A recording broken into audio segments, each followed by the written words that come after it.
Western Conference. Yeah. All right. Western Conference. San Antonio, Dallas. This is a good one. Yeah, right. Oh, come on, dude. I mean, Dirk is eventually going to start doing something. Dirk's gonna start doing something. He should have. He did something like 10 years ago. I think like one of the last games, Dirk had like 11 points, huh? Yep. Yeah, turning up. Hey, didn't they just blow him out by 21? I don't want to hear that. You got to remember that's San Antonio, man. They got a bunch of grandpas. Give them 1 or 2 games to just blow off, and then they'll get back in it. Yeah, and then I forgot to mention something with the Nets series that kind of goes along with this as well.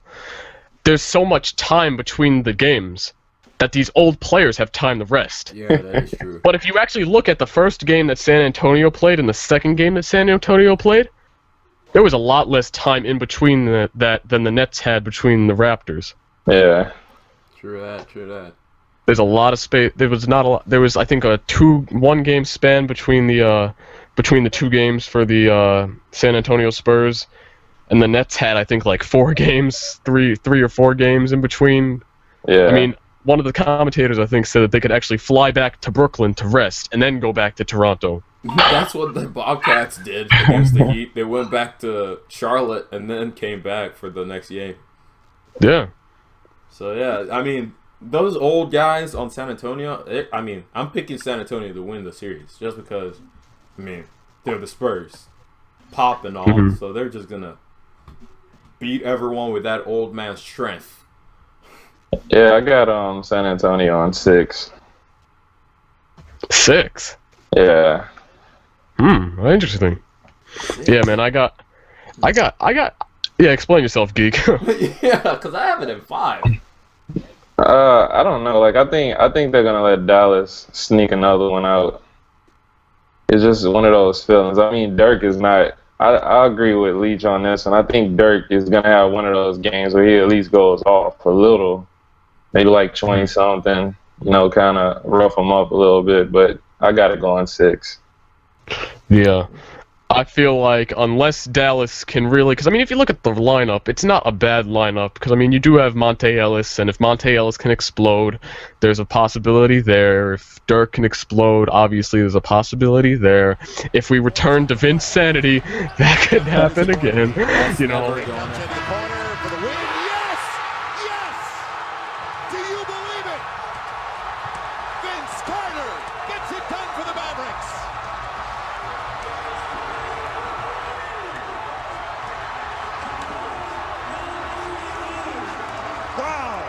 What a play call by Carlisle. The look for Carter in the corner.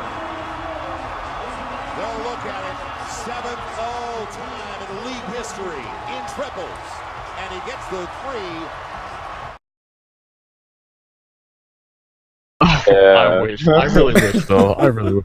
But, I mean, I can't go against San Antonio. Manu Ginobili, I think he's going to play on another level eventually in the playoffs. I think that obviously Tony Parker, Tim Duncan, you know, those guys are going to go off. Tim Duncan, it's his last season. He's playing for something as well as Dirk, and I mean that's something great to see.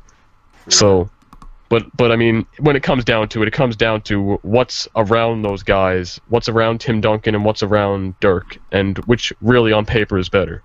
Yeah. And then you add in the best coach, in my opinion, in NBA history, in Greg Popovich. It's just, there's no way they're losing this. Well, that's an arguable fact about the best coach. Although I don't think Phil Jackson is the best coach either. So, I don't know. Well, anyway, San Antonio gonna win, but Dirk will have a game where he goes off. It just won't be enough to push him through. Yep. All right, let's talk about the game that's happening right now. Memphis, OKC. All right. What y'all got? All right. I got OKC in 6. I got OKC in 6. because obviously we all know OKC, they're going to win. It's just they're too good. You have Russell Westbrook and Kevin Durant. Both of them are not just superstars, but they are elite superstars. Like, both of them are not just all-stars, but they are consistent all-stars that are going to get in every year and will win the MVP. Both of them will win MVP at least twice in their career. At least. Nah. Yeah. Oh, because LeBron's in the Nah, league? nah. It's gonna Because be. It's gonna LeBron. be. It's not. I mean, as long as Kevin Durant is on that team with what's his name? I forget. Westbrook. As long as both of them are playing together, Westbrook is never ever gonna win a MVP ever. Yeah, Because I Durant agree. is on a whole new level, and he's just gonna keep winning it. Yeah, but do you really think that they're going to stay together for that They're not long? gonna stay together for that long. I refuse to believe that Westbrook is going to stay on the Thunder. With his personality, I can't believe it. Either one of them is going to go. Either Westbrook's going to force Durant out, or Westbrook's just going to get out. Because Westbrook has that kind of personality. I can just sense it. It's like, I'm in this for me, and then I'm in it for the team. That's just kind of how he comes across to me. It's kind of like, I'm in it for the personal glory. And honestly, as a professional athlete, I personally have no problem with it, because it's kind of like, you know, what you got here at this point. But I just think that he's going to go to a different team if he feels like that he can't get the personal admiration that he deserves and the personal awards that he feels he deserves. So, Beef, what you got? I got Thunder. I got Thunder in 6. Yeah, like I said, but I do feel like the Memphis Grizzlies are going to win another game, because I mean, Randolph and is Connolly injured? I think he is. I'm not No, he's sure. in the game. Oh, okay. I thought he was injured for a second. Okay. No, I'm thinking of NBA 2K. Forget me. Oh no! T just made a 3, but he stepped out of bounds.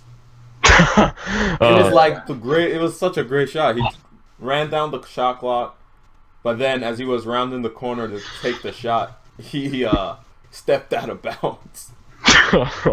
but then you got Randolph and Connolly and all those boys. I think they're gonna squeeze out another game, at least. That's what I think. Yeah, I got OKC in 6. I mean, it may go 7. Memphis been kind of roughing them up a little bit. So, I mean, I think KD is going to come through in the end. I mean, you can't really stop the dude. So, yeah. He's unstoppable. Exactly. You can only limit him. You can't stop him. He's like, I would say, minus Carmelo, he's the best scorer in the league right now. I don't even know why I'm saying minus Carmelo. Plus Carmelo, he's the best scorer in the league right now. Yeah, exactly. Because he has the height, the range, he can do anything. He can pull up, he can shoot, he can go past you. So it's just like unstoppable right now. Yeah. Wise.